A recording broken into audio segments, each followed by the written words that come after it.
Nandito kami sa hometown ng aking among babae. Dito kami sa bahay ni Pupo. Ayan, good morning. Super lamig. Ganito ang bahay nila. Up and down. Yang pinto na yan, stock room yan. Tsaka ito, tanggapan ng bisita. Tsaka naman yung living room. May kwarto dyan. Living room, tapos kwarto. Tapos ito naman yung kwarto ng amo ko dito.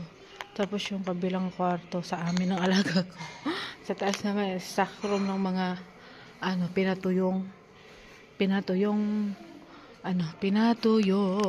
mga baboy, ganun. Marami. Ito yung mga gulay na winter. Yan, diba? Yan. Pagkatapos ng winter, ibang gulay naman itatanim. Season by season yung nila. Ayan, ganda ng view. O, diba? O, diba? Yan na si Pupo naglalakad pa uwi.